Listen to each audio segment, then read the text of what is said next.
আজকে রান্না করব পটল পোস্ত, খুব সুস্বাদু, দেখতে থাকুন।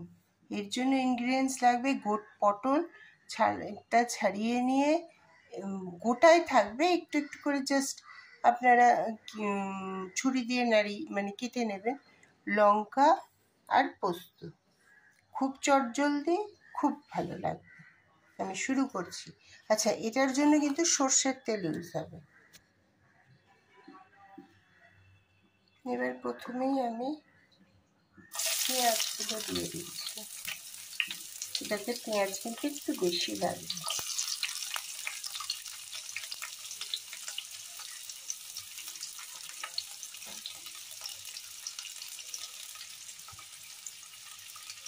পেঁয়াজটা হালকা করে নেড়ে নিয়ে কিন্তু পটলটা দিয়ে দেবো, কারণ এখানে পেঁয়াজটা খুব লাল করে ভাজা হবে না।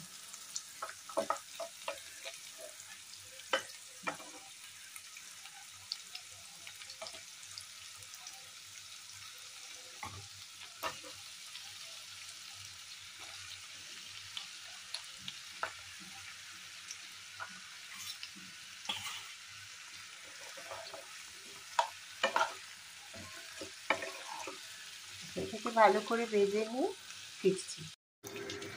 এই যে এখন আমি ভেজে নিচ্ছি। পেঁয়াজটা প্রচণ্ড ভাজার কিছু দরকার নেই, আপনারা যদি চান আগে পটলটাও ভেজে রাখতে পারেন, কিন্তু পটলটা খুব ভালো করে ভাজতে হবে। এখন ভেজেই যাচ্ছি। পটলটা এইভাবে লাল করে ভাজতে হবে। এক পিঠ ভাজা হয়েছে, নেক্সট আরেক পিঠ হলে ভাজা হলে তারপরেই রান্না শুরু করব। পটলটা ভাজা হয়ে গেছিলো, তাতে আমি সামান্য জল দিলাম এবং নুন দিয়ে দেবো এর মধ্যে। একটু ঢাকা দিয়ে এটাকে নরম হতে দেবো। এর মধ্যে এবার আমি পোস্ত বাটাটা দিয়ে দেব।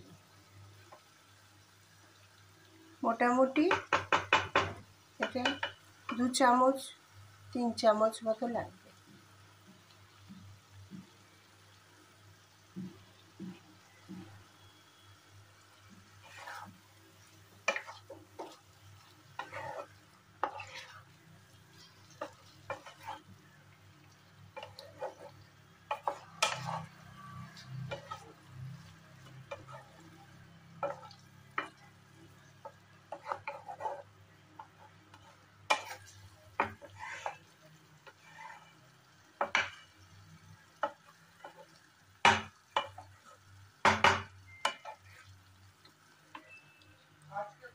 একদম ধিমে আঁচে করে রাখলাম।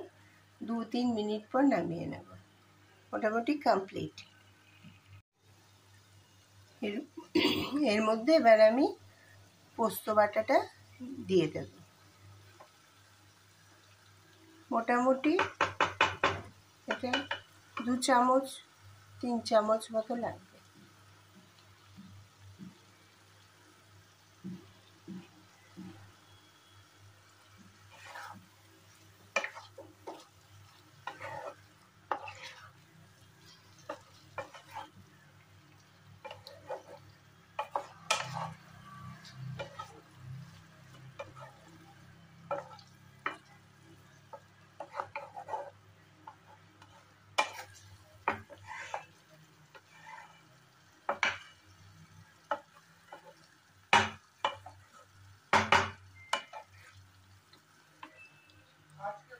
একদম ধিমে আঁচে করে রাখলাম।